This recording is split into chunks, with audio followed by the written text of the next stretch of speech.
Fruit juice.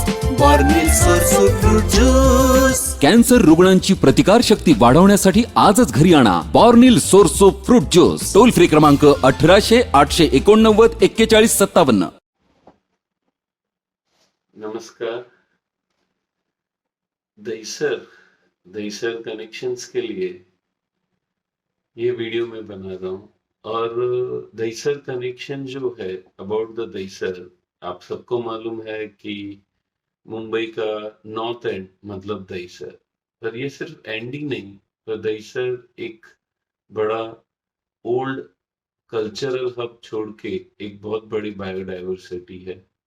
क्योंकि मुंबई के जो जंगल है, संजय गांधी नेशनल पार्क, वहां से जो नदी निकलती है, दहीसर नदी, और ये दहीसर नदी दहीसर के अंदर से बहती हुई मैंग्रोव्स और मैंग्रोव से गोराई के पास से मनोरी होती हुई अरबियन सी में जाती है. और इसके साथ में ये रिवर सिविलाइजेशन का भी दहीसर एक बहुत बड़ा एग्जाम्पल है. क्योंकि दहीसर नदी जैसे नेशनल पार्क के अंदर से पहाड़ों से निकलती है, कनेरी के ऊपर उसका गौमुख है, तो बहुत सारे छोटे छोटे आदिवासी पहाड़ है. वो आदिवासी पहाड़ भी यही नदी पे आज तक निर्भर है. पर जैसे शहर के बाहर निकलती है और हाईवे क्रॉस करती है, आज ये नदी के ऊपर का जो पानी की जरूरत थी वो नहीं रही, पर नदी आज भी बहती जा रही है और करीबन दहीसर के अंदर 5 किलोमीटर पे देती है. दहीसर स्टेशन का नाम दहीसर के आजू बाजू के 10 गांव पे पड़ा, और ये 10 के 10 गांव नदी के आजू बाजू की पानी पे निर्भर थे. सो ये एक बहुत बड़ा एग्जाम्पल है रिवर सिविलाइजेशन का आज के दिन में. पर ये एग्जाम्पल आज का ही नहीं है. दहीसर नदी के कॉर्नर पे मंडपेश्वर गुफा है. मंडपेश्वर गुफा है बौद्धिस्ट गुफा, जो करीबन 3rd सेंचुरी में थी. ब्रिटिशर्स आए तो उन्होंने वहां सैन फ्रांसिस चर्च बनाया. तो नदी के आजू बाजू की बहुत सारी सभ्यता विकसित हुई. रिवर सिविलाइजेशन का हम बात करते हैं, दौलत नगर स्मशान से लेके दहीसर स्मशान भी नदी के कॉर्नर पे है. तो ये छोटी छोटी जो चीजें हैं जिसको एक सिविलाइजेशन, मंदिर हुए, चर्च की मैंने बात की, तो ये नदी के आसपास का पूरा डेवलपमेंट था. पर वक्त जाते हुए नदी पे हमारा जो डिपेंडेंसी था वो कम हो गया, और हमारा सप्लाई जो पानी का था म्युनिसिपल कॉर्पोरेशन देने लगे, जिसके कारण नदी टोटली इग्नोर हुई. दहीसर नदी और आजू बाजू के तबेले का और सीवर का वेस्ट और छोटा मोटा इंडस्ट्रियल वेस्ट वो स्लम्स के अंदर से दहीसर नदी में जाने लगा. हमने बहुत सारी बाढ़ देखी है दहीसर नदी में, 2005 की, 2017 की, कि कैसे गाड़ियां 17 गाड़ियां चली गई, कैसे गणपति बाबा का विसर्जन हो गया 2017 में अपने आप. इतना बड़ा कारण क्या है? तो मेन कारण है कॉन्क्रिटाइजेशन इन रिवर. रिवर की दोनों साइड को कॉन्क्रिटाइज किया गया, और जिसके कारण नदी को बांध दिया गया है. और इसी के कारण नदी जब भी वर्षा ज्यादा होती है तो आजू बाजू का पानी जो नदी की तरफ बहता है, ये दीवारें उसको रोकती है.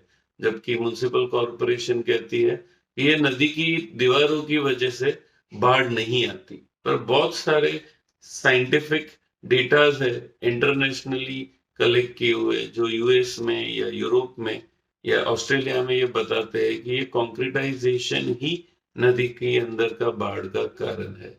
तो बहुत सारे इश्यूज है नदी के अराउंड के, नदी के ऊपर के. पर ये नदी जब भी वापस आ सकती है जब आजू बाजू का स्लम्स को भी रिहैब किया जाए. तो स्लम्स का भी रिहैबिलिटेशन बहुत जरूरी है. और इसके साथ साथ नदी के आसपास का जो कनेक्टिविटी है लोगों के साथ में, क्योंकि जैसे मैंने कहा कि आज हम पानी पे, नदी पे अवलंबित नहीं है, पर दहीसर नदी के आसपास, दहीसर के अंदर 1600 से ज्यादा कुएं हैं. और ये कुएं आज खत्म हो चुके हैं या डेथ के ऊपर है. इसका कारण है दहीसर नदी का रिजुविनेशन नहीं होना. हम लोग 2014-15 से इस प्रोजेक्ट के ऊपर मुंबई मार्च, रिवर मार्च के रूप में काम कर रहे हैं. और ये जो मार्च है वो अक्रॉस द रिवर हम ट्राई कर रहे हैं कि लोग अवेयर हो. आज हमारी नदियां और उनके ट्रिब्यूटरीज वो हमने अपने बैकयार्ड की तरह यूज किया है, जबकि this are the one of the beautiful front of the city, क्योंकि अगर इसको डेवलपमेंट हुआ तो सिर्फ यहाँ पे बायोडाइवर्सिटी तो आएगी, एक टूरिज्म छोटा सा डेवलप्ड होगा, और इसके साथ साथ दहीसर नदी के अराउंड 10 से ज्यादा स्कूल्स है।